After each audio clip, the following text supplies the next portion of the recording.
Lau aqsama 'ala Allahi la abarra. Terkadang ada orang dekil, dekumal, nggak dianggap, madfu bil abwab. Kalau datang satu pintu ditolak, nggak dibukain, orang malas mau bukain dia pintu. Lau aqsama 'ala Allahi la abarra, teman-teman sekalian. Tapi kalau dia angkat tangan minta sama Allah, la abarra, Allah malu untuk tidak mengijabah doanya. Tidak akan dibiarkan tangannya jatuh sebelum Allah tetapkan ijabahnya. Tidak dibiarkan tangannya turun dari tengadahnya sebelum Allah kabulkan segala hajat-hajatnya.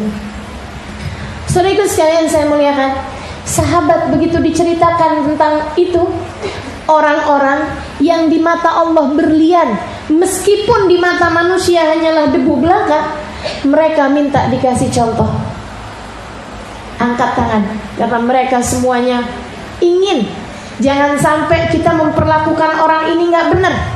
Jangan sampai kita kemudian ketemu sama dia, kita gak tahu bahwa dia ini berlian, kita sangkain dia debu belaka. Mereka bilang, ya Rasulullah, hati rajulan minhum, Rasul kasih contoh kepada kami. Siapa tuh yang kayak begitu? Nabi tersenyum dengan begitu lebar, membayangkan seseorang yang ada diberitahu oleh Allah Subhanahu wa taala, ini Rasul berlian yang dianggap seperti debu oleh manusia, akan tetapi ia di sisiku adalah berlian, wahai Nabi Muhammad. Nabi tersenyum kemudian mengatakan, dzaka Uwais al-Qarni, seperti Uwais al-Qarni. Wa ma Uwais ya Rasulullah? Sahabat kembali bertanya, Uwais itu apa wahai Rasul? Nabi kemudian mengatakan, rajul, dia adalah seorang laki-laki. Innahu kana barran bi ummih. Uwais ini dulunya dia dapat pangkat kedudukan tinggi di mata Allah disebabkan karena baktinya kepada ibunya. Masya Allah. Innahu kana barran bi ummih, kata Nabi Muhammad. Asabahul baras illa lum'atan baina katifai. Kata Nabi Muhammad alaihissalam, fi ihda katifai. Kata Nabi, dia ini punya ciri-ciri, kata Nabi Muhammad alaihissalam, dulunya pernah kena penyakit baras, pernah kena penyakit belang. Fabara'ahullah, Allah kemudian sembuhkan dia, illa lum'atan bainakat, illa lum'atan fi ihda katifai, kecuali satu bagian di salah satu lengannya. Nggak disembuhin sama Allah, dibiarin. Kenapa? Doanya Uwais, kenapa minta disisain? Ya Allah, agar setiap kali saya melihatnya, saya mengingat nikmatnya Engkau memberikan kesembuhan pada saya. Uwais merasa kalau enggak ngeliat suka lupa. Nabi kemudian berkata, ini dunianya Uwais ya, udah diceritain sama Nabi. Waktu di dunianya dia kayak gimana, ciri-cirinya Nabi udah kasih tahu. Nabi merasa perlu ngasih tahu akhiratnya Uwais. Apa kata Nabi Muhammad? Idza jaa yaumul qiyamah, apabila datang hari akhirat, idza sara ahlul jannah ilal jannah, sara ahlun nar fin nar, umira bi Uwais al-Qarni ilan nar. Apabila sudah datang akhirat, sudah ada surga dan neraka, orang ahli surga masuk surga, ahli neraka masuk neraka, Uwais diperintahkan untuk datang ke neraka. Kenapa? Ngapain? Katanya orang soleh, katanya dia permata, katanya dia berlian. Kenapa Allah masukkan dia ke dalam api neraka? Teman-teman saudaraku sekalian, fayashfa', Uwais datang ke neraka bukan untuk disiksa. Uwais datang ke neraka bukan untuk melihat-lihat, untuk membuat dia tambah semakin besar syukurnya. Akan tetapi Uwais di dalam neraka untuk memberi syafaat kepada ahli-ahli neraka. Maka diangkatlah orang-orang dari api neraka, dimasukkan ke dalam surga dengan syafaat Uwais. Seberapa banyak ya Rasulullah? Fayashfa' mithal adad Qabilah, Rabi'ah wa Mudar. Dia pun memberi syafaat sebanyak bilangan Qabilah, Rabi'ah dan Mudar, 2 qabilah terbesar dalam bangsa Arab pada masa tersebut. Jutaan orang yang dikasih syafaat sama Uwais Al-Qarni, dimasukin ke neraka, bukan buat ninjau, bukan buat disiksa, tapi buat ngasih syafaat. Habib Umar bin Hafid bercerita, katanya Habib Umar, Uwais itu gak terkenal. Waktu hidupnya di dunia Uwais tuh gak terkenal. Gak banyak orang berteman sama Uwais, berguru sama Uwais, berkawan sama Uwais, bertetangga sama Uwais. Gak banyak. Tapi Allah ngasih tahu bahwa dia itu bisa memberi syafaat kepada jutaan orang. Maka saudaraku sekalian, Habib Umar bin Hafid mengatakan, kayaknya masih muat tuh jutaannya sampai kepada orang-orang di zaman sekarang. Maka kalau kamu sering baca Fatihah kepada Uwais, kamu pernah ceritakan tentang Uwais, kamu pernah mikirin Uwais, kamu pernah berbuat sesuatu buat Uwais, bisa jadi kamu adalah salah satu dari orang-orang yang Uwais ketika melihatmu dibawanya dari neraka menuju surga dengan syafaat Uwais Al-Qarni. Dilihatnya kamu di neraka, kamu pernah hadir waktu saya diceritain sama Halimah tentang saya kan? Dan kamu waktu itu baca Al-Fatihah buat saya. Sini. Karena yang disyafaati oleh Uwais Al-Qarni bukan 1, bukan 2, bukan 10, 20 jutaan orang. Uwais, permata yang menyangka dirinya debu belaka. Nabi habis selesai menceritakan tentang akhiratnya Uwais. Ya Umar, Nabi cari lagi. Ya Ali, ya Umar wa ya Ali, idza laqituma, kata Nabi Muhammad alaihissalam, faballigh minni assalam wastaghfir lakuma ghafarallahu lakuma. Wahai Umar, wahai Ali, jika kamu ketemu nanti sama Uwais Al-Qarni, sampaikanlah salam dariku. Nabi kirim salam sama dia. Ya Allah, fastaghfir lakuma. Nanti kamu kalau ketemu sama dia, minta dia buat beristighfar buat kalian berdua. Ghafarallahu lakuma. Allah akan mengampuni kalian berdua dengan sebab istighfarnya Uwais. Nabi Muhammad memerintahkan kepada Sayyidina Umar dan Sayyidina Ali untuk minta Uwais beristighfar buat mereka berdua. Kenapa? Satu, teman-teman sekalian, Nabi lagi ngajarin, kamu kalau ketemu orang soleh minta doa. Kamu kalau ketemu orang yang soleh minta doa. Jangan minta hal-hal yang lain. Dan Nabi juga lagi ngajarin, kalau minta doa jangan urusan dunia. Nabi lagi ngajarin, ya Umar wa ya Ali, idza laqituma fastaghfir lakuma ghafarallahu lakuma. Wahai Umar, wahai Ali, kamu kalau ketemu sama Uwais Al-Qarni, minta dia buat beristighfar bagi kalian berdua. Allah akan ampuni kalian berdua. Sedikit sekalian saya muliakan, tuh Nabi lagi ngajarin. Terus Nabi kan lagi ngomong kayak gitu, Nabi sama aja lagi ngasih perintah sebenarnya buat Sayyidina Umar dan Sayyidina Ali buat nyari Uwais Al-Qarni. Kenapa? Padahal kita tahu Sayyidina Umar udah pasti surganya, nggak pakai ketemu sama Uwais juga. Sayyidina Ali udah pasti mulianya, nggak pakai ketemu sama Uwais juga. Tapi Nabi nyuruh 2 sahabat besarnya buat ketemu sama Uwais. Kenapa teman-teman sekalian? Untuk nyambungin hati sama orang-orang soleh.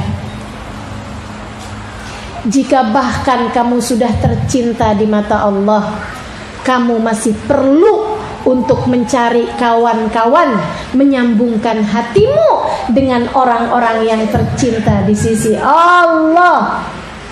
Apatah lagi jika kita belum tentu tercinta di sisi Allah.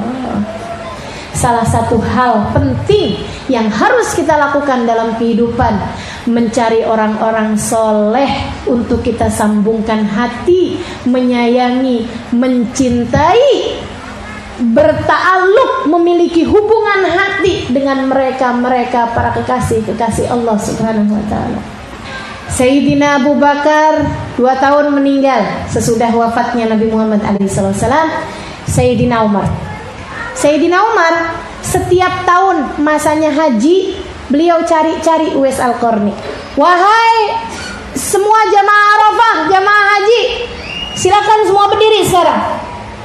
Yang namanya khalifah ngasih perintah kan semuanya patuh, semuanya pada berdiri. Katanya Sayyidina Umar kemudian, liyajlis kullukum illa man kana minal Yaman. Sekarang semuanya boleh duduk kecuali yang dari Yaman. Dah tuh, semuanya pada duduk. Banyak nih, ada ribuan orang dari Yaman. Sayyidina Umar bilang kemudian, liyajlis kullukum illa man kana minal Murad. Udah pada duduk semuanya nih, kecuali yang dari Murad. Sayyidina Umar kemudian bilang lagi, liyajlis kullukum illa man kana minal Qarn. Sayyidina Umar kemudian nanya, Fikum Uwais? Ada nggak di antara kalian namanya Uwais? Sayyidina Umar berasa nih, deket nih Uwais nih. Ada nih Uwais nih. Ini tahun terakhir nih, saya harus nih ngerjain nih yang disuruh sama Nabi buat ketemuin Uwais. Dan Sayyidina Umar berasa. Kenapa berasa? Itu sambungan antara sesama hamba Allah, sesama kekasih Allah Subhanahu wa taala. Ibadullah punya sambungan hatinya nih, berasa teman-teman sekalian. Jadi katanya Sayyidina Umar, Fikum Uwais? Ada Uwais di sini? Gak ada ternyata. Afikum rajul ya'rif Uwaisa? Gak ada Uwais di sini. Yakin? Adakah di antara kalian seseorang yang kenal sama orang namanya Uwais? Lama tungguin Sayyidina Umar, gak ada jawaban juga, saling toleh. Ada orang laki-laki di belakang. Udah tua bener, dia angkat tangan.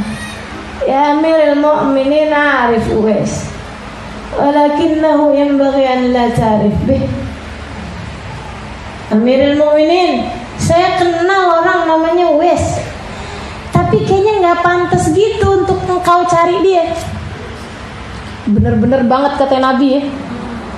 Rubba as'as aghbar madfun bil abwab. Enggak terkenal di bumi nih orang. Enggak ada orang mau kenal sama dia gitu. Masya Allah. Dia bilang, saya kenal tapi orangnya kayak gak pantas gitu buat kamu kenalin. 5, kata Sayyidina Umar nih. Kenapa saya gak boleh kenal sama Uwais? Rajul bihibalah, soalnya orangnya rada-rada bahlul, orangnya rada-rada gila.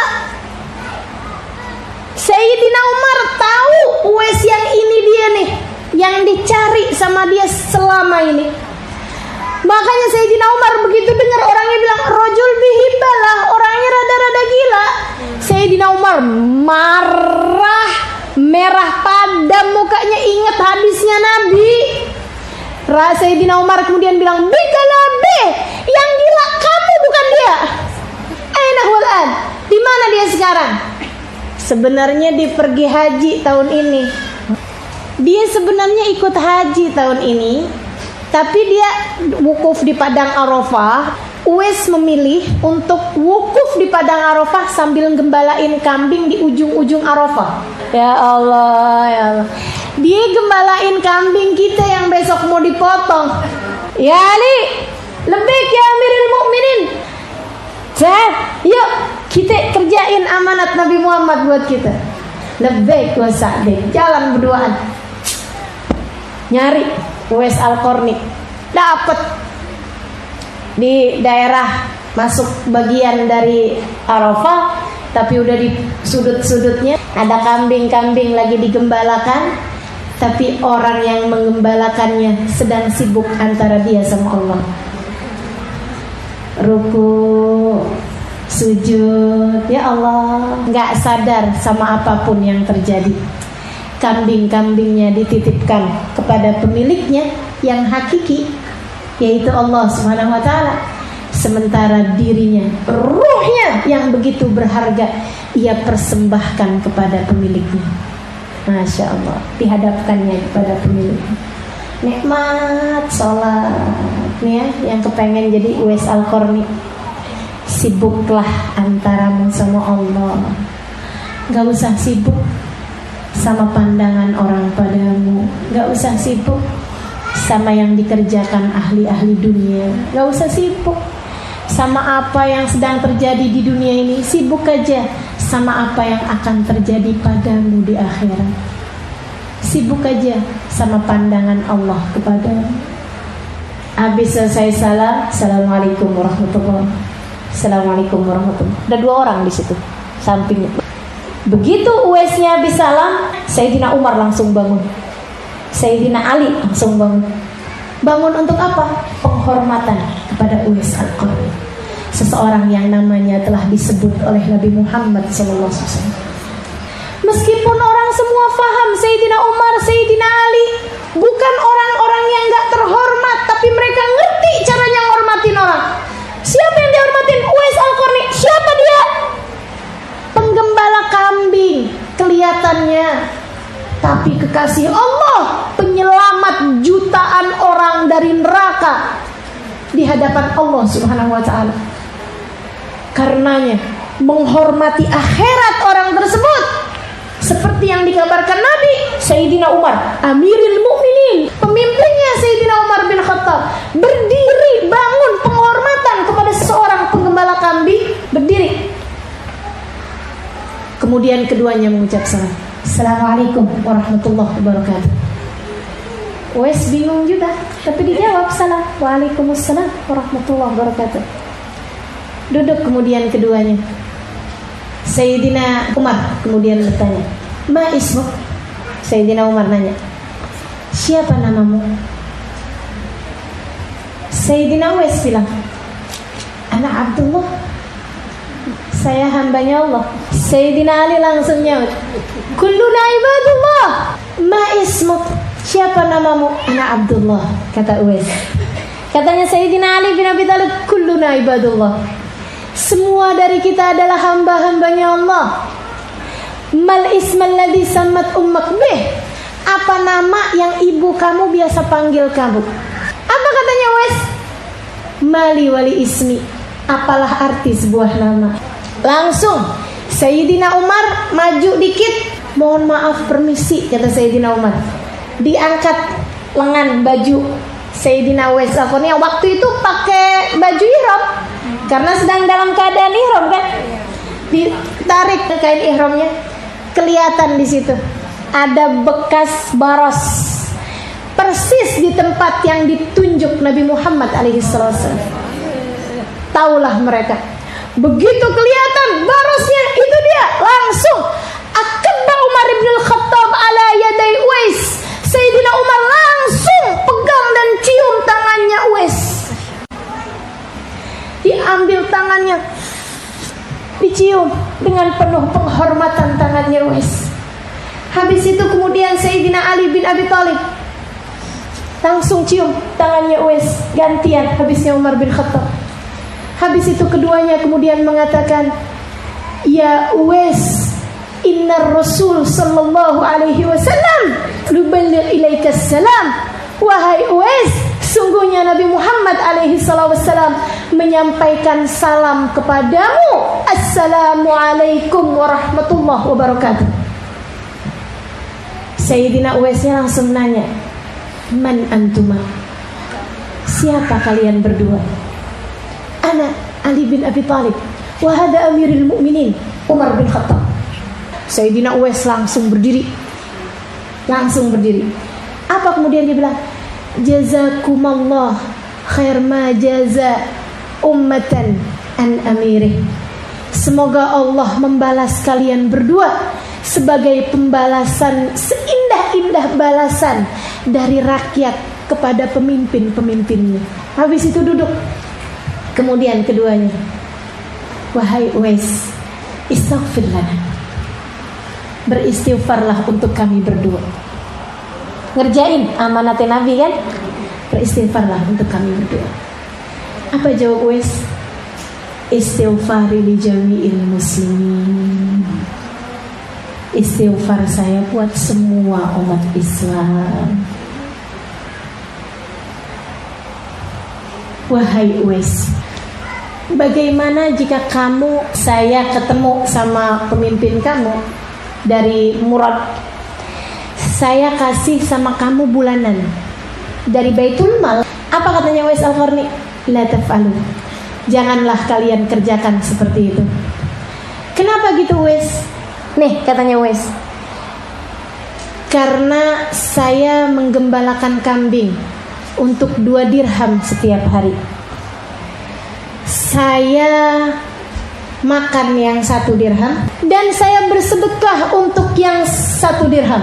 Dia bilang, wahai Amiril Mukminin, saya nggak tahu apakah saya akan menghabiskan yang 1 dirham sebelum keduluan ajal menjemput saya, ataukah saya akan menghadap Allah sementara saya masih memiliki 1 dirham yang akan dipertanyakan oleh Allah Subhanahu wa ta'ala.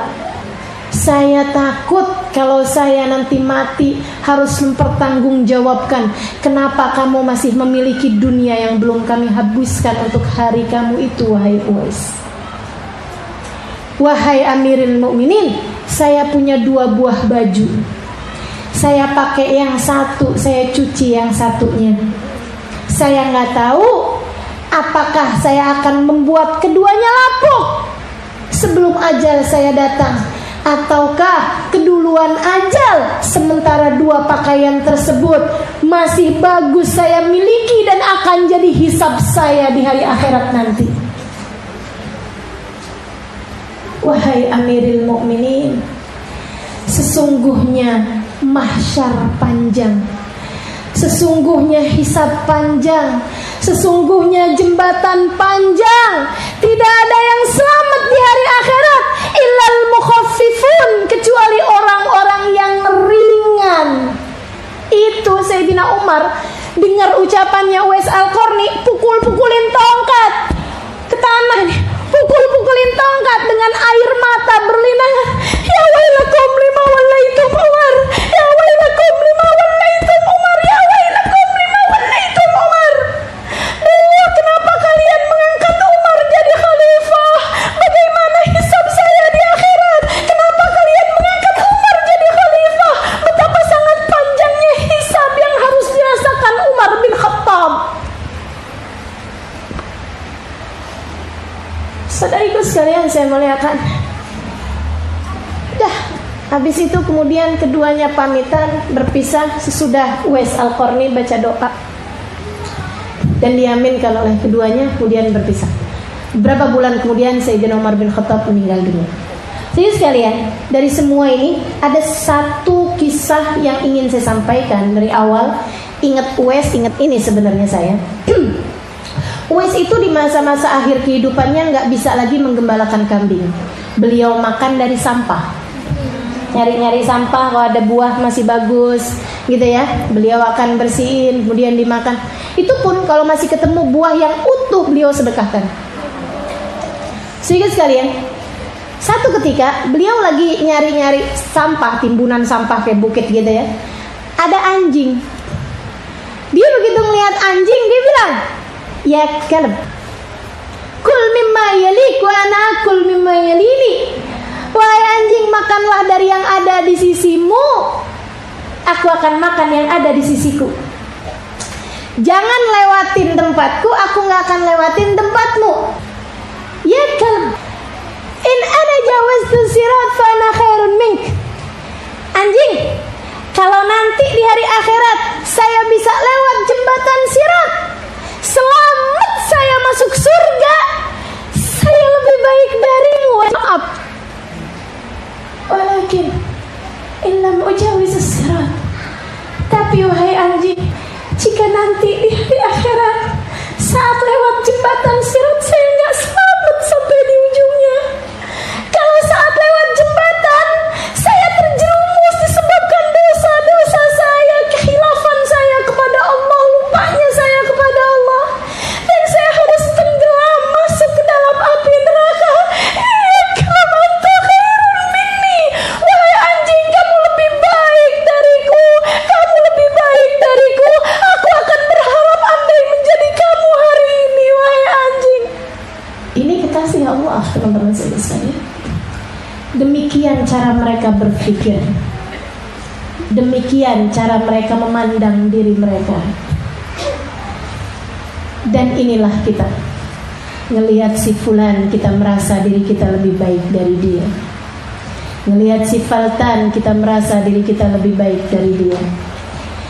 Ngelihat orang-orang yang pakai penutup auratnya terbuka-buka, kita merasa lebih baik daripada dia. Ngelihat orang yang auratnya tertutup rapi sampai nggak ada yang kelihatan, kita masih merasa lebih baik daripada dia. Ngelihat orang ahli maksiat, kita merasa lebih baik daripada dia. Ngelihat orang ahli taat, kita curiga dengan keikhlasannya yang sebenarnya bukan urusan kita. Ada apa dengan kita, teman-teman saudara sekalian? Jangan sampai kita ternyata adalah berlian kita sangka yang padahal tidak berharga, bahkan sesayap nyamuk di hadapan Allah Ta'ala. Jangan sampai kita pada nyatanya adalah sesuatu yang tidak memiliki nilai, debu belaka, saudaraku sekalian. Bahkan anjing lebih baik daripada kita. Akan tetapi kita merasa bahwa kita adalah orang-orang yang layak bersanding dengan baginda Nabi Muhammad SAW di Firdausul A'la. Ya Allah, semoga Allah Subhanahu wa taala membetulkan cara pikir kita. Semoga Allah Subhanahu wa taala mendidik hati-hati kita. Semoga Allah Subhanahu wa taala mengajarkan kepada kita makna tawadhu yang sesungguhnya, sehingga lisan kita tidak pernah berani untuk mencaci siapapun, sehingga kita tidak pernah berani untuk berprasangka buruk kepada siapapun.